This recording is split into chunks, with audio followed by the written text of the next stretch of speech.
Hi everyone. So Danny has asked me to come on and do a little video just to introduce myself. What better way than sitting in the sunshine, doing a video in the garden. I am 33. Most of you may know me being elite_Sophie on Instagram, social medias. Danny has started up a YouTube channel, which is amazing. He has a huge passion for watches, for cars, for politics, as some of you may know.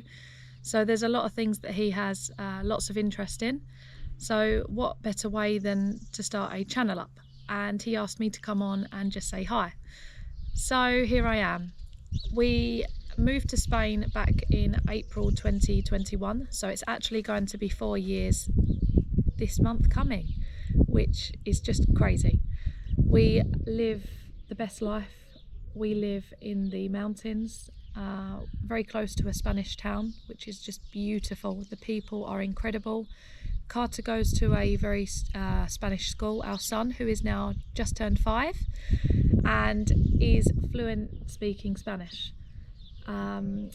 We decided to move to Spain about a year before we actually came, and we came out to view some houses, and I fell in love with this one.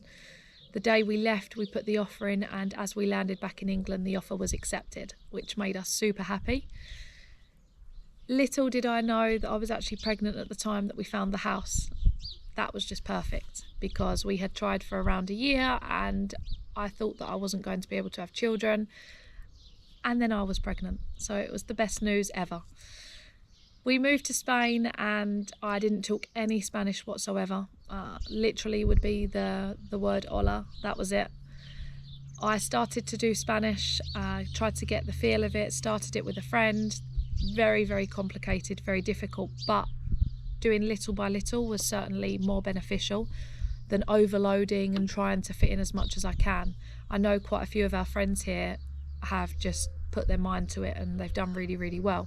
But having Carter, moving here, Danny had a scooter accident a few weeks after moving here, so when the lorry arrived with all of our items on from England, he wasn't able to do anything. So it was on to me to make sure I was unpacking the house, had Carter here, was trying to care for Danny. We had no family here. We really didn't know anybody whatsoever. We had literally packed our bags up and made the move. That was it. That went on for around 3 to 4 weeks that I had to do everything. And a few months into living here, we started to meet people, found out there was more English people here than we thought. So that was really good to meet people, to get introduced to other people, to try to blend in a little bit.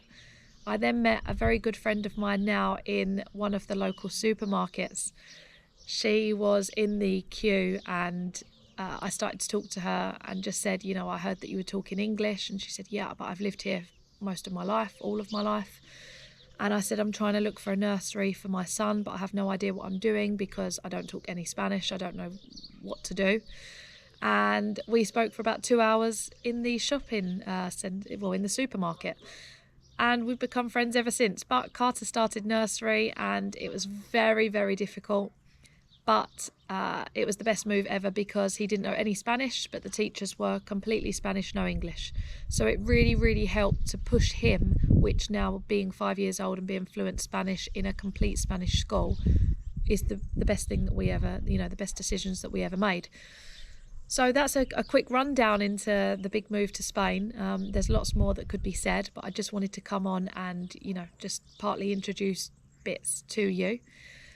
I believe that there will be lots of videos coming. There's a great video coming soon. As you know, Danny loves and has a huge passion for cars, so that should be really interesting.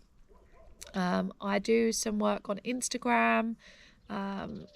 Just not as much recently. We had some bad news back in November. Unfortunately, we lost a baby. So I was 3 months pregnant and the baby's heartbeat didn't continue. So it's been a real difficult few months. So I've not done as much as I probably should have. I certainly don't feel great in myself right now because I've not trained as much as I was doing. I have a huge passion for exercise and fitness, and I just love doing it mentally, physically, just everything. And I'm sure many of you will understand that. I know a lot of you may follow very well-known people, maybe someone like Frank Bruno. That's one of Danny's friends. He has a huge passion for fitness, which is amazing. So when we've seen him and we've spoke about the way it makes you feel, what it does for your brain, it's just incredible. So I've recently come out of doing all of that, and it's made me feel a lot worse than what I thought it would. So I have just started recently back into the gym. I'm aiming for the sunshine, to feel good in that when the summer comes. We've had lots and lots of rain here, which probably hasn't helped either, because we've not been able to, I've not been able to come outside and do my outside workouts like I would like to have done. So that's been quite a difficult time, but I have just started to get back into it again. This weekend we've got around 27 degrees, so it's absolutely beautiful. I know that when I've spoke to family in the UK, they've actually had some sunshine, but the rain has come back. So I'm happy that we've got some sunshine. We've got lots going on at the moment. We've got lots of plans for summer. We've got friends coming out. We've got some wonderful trips booked, which I'm sure we'll be taking you on a journey with us. I think we've got Malaga next, so that will be really nice to do a video in Malaga, one of our favourite places. We've got some friends down there who we can introduce and show you some beautiful bars, restaurants. Being vegan as well, it's very, very difficult because I have a plant-based diet, so I can't actually eat meat. I get very sick when I have milk, things like that. So about 10 years ago now, I changed my way and said, do you know what, I'm just going to go onto a plant-based diet, and I'm going to focus to see if it makes me feel better, which it did. It also pushed me to have a healthier lifestyle, which helped with my fitness, my training, which then got me through doing my first ever marathon in March 2024. That was a huge challenge for me, and the plant-based diet, everybody looks down on that. I think many people look down on that, but actually it's just a lot more fruit, veg, making sauces, making a healthier change. We've had a few friends that have had health issues, and they have said to me, what can I do? And I say, just cut a little bit of this, cut a little bit of that, try and do a bit more exercise, and it's made them feel really, really good. So I'm really happy for them. But I do it more just for myself. So I put a challenge in place and I signed up for the Barcelona Marathon. Super, super nervous. I done 4 months of intense training. I didn't miss one day of training. Every day I was out on the road. I stuck to the plan. My hardest run was, I think it was a 3-hour 30 run. So you have a plan, and at the end of the plan it will be like the last week will say, right, you have a 3-hour 30-minute run. You need to just basically run for that period of time.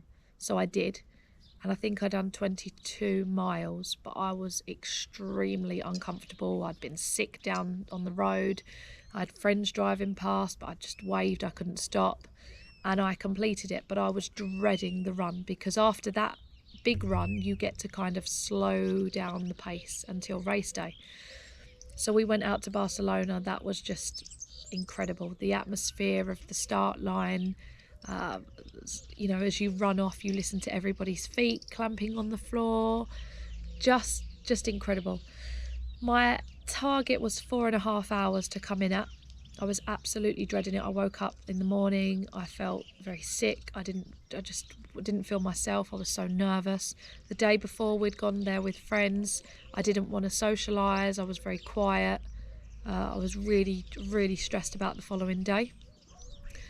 And as I passed the finish line, I come in at 3 hours and 54 minutes. So I was over the moon to know that I had just passed the finish line, and I'd done it myself. All the preparation, all of the training, saying no to going out to places and sticking to getting up early the following morning to make sure that run had been done. And having a child as well, I'd say, look, I have to leave for 3.5 hours. I'm out on the road. So just super difficult, but the most magical feeling. So if any of you are thinking of running a marathon, book it in, or even a half, or even a 10k, anything. Just go and book it in. Give yourself a few months notice, start off and just get through the finish line. I was looking to do one this year, but obviously when we found out I was pregnant in September last year, I thought, well, I'm not going to do it while I'm heavily pregnant, because I would have been due to have the baby at the end of May, beginning of June. So I didn't put in for it, which now obviously I'm gutted about, because I would have actually done that. So possibly next year. Who's to say it won't happen next year? But yeah, that's a bit of an update from me. So plant-based diet, 33 years old, been with Danny for quite a long time now, feels like forever.